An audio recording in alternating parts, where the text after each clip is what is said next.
Got a high of like 30 something today, and I'm headed over to meeting number 1. Want to finish this up first. Whoa, that was interesting. Never done a backflip wearing this coat, these jeans, and these boots. In the past, I would never do a backflip even with just wearing boots. Didn't hurt myself, so that's good. Man, that sky is blue.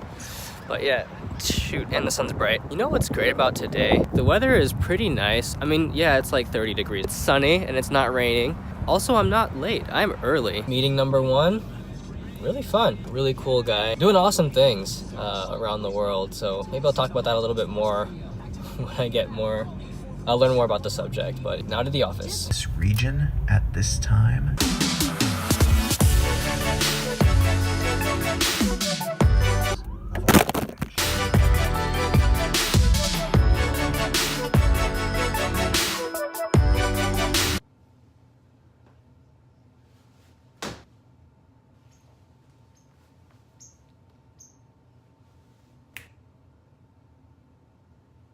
Alright, what is up guys? Welcome to episode 32 of this daily vlog. Today I wanted to take a little bit of time to talk about the time I rage quit my job. This was a start, like it was probably one of the best and worst decisions that I'd made in my life, and it was also the start of my entrepreneurial journey.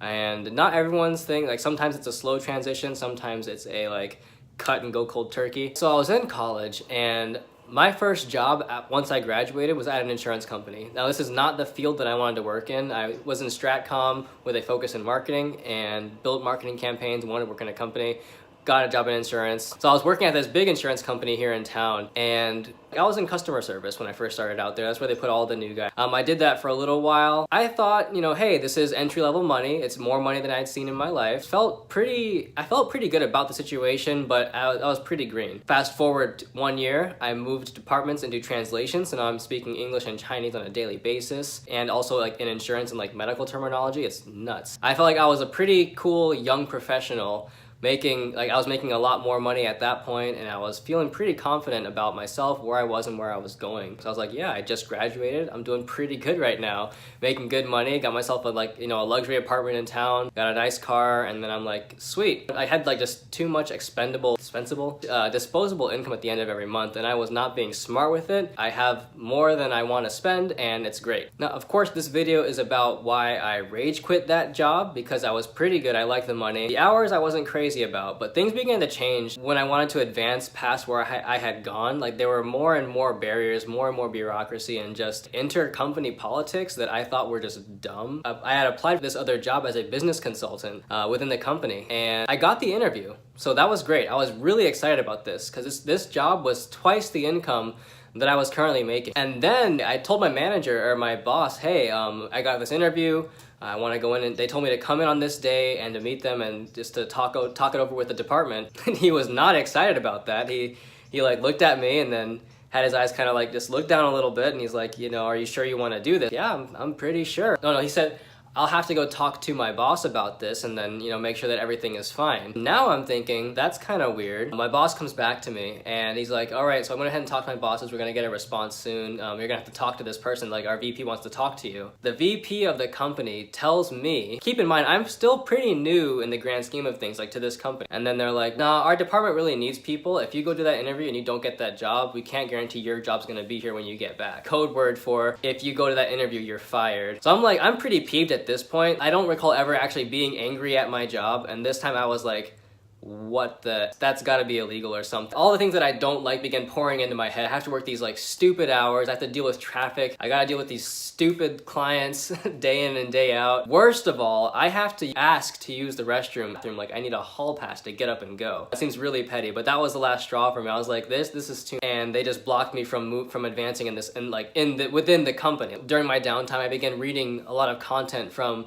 like the Minimalists, Inc. magazine, Colin Wright, and just like these different guys who are all doing like amazing things, and reading about these people who are like my age who've sidestepped the career path and they began building their own businesses. And I'm like, like there's this like entrepreneurial thing where you can build your own sort of like wealth, you can build your own brand and make your life into whatever you want it to be, with your own hands. You don't have to go within a company to do that.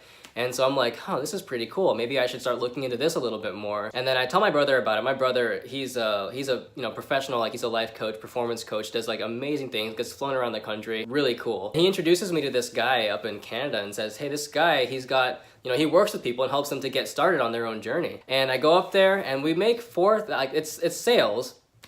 I should probably step back a little bit because there's a story of how I got up there. I'm at work, I tell my boss, hey, there's an opportunity that it has come my way, I can't pass it up, and I have to quit. Don't recommend doing this, by the way. Like, this is a video of my experience. Please don't use this to like make your life decisions. This is what I did, and it's probably not at all the best thing that you could do.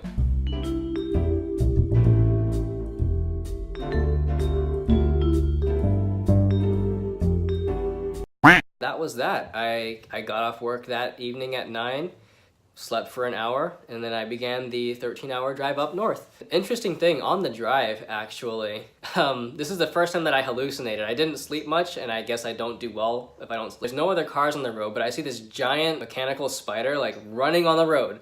And I know these don't exist yet. Like, they don't exist in real life. So I'm like, that's not a transformer. Transformers aren't real. Robot spiders aren't real either. That shouldn't be there. Pull over to the side of the road and I sleep for 2 hours because I'm like that. So yeah, that is the story of how I rage quit my job. I mean, it wasn't much of a rage quit as much as I'm really tired of working here all of a sudden and want to do something else with my life. And that really jump-started the start of my entrepreneurial career. It was like the first step that I had taken on this path that I've been on for the last, going on 5 years now.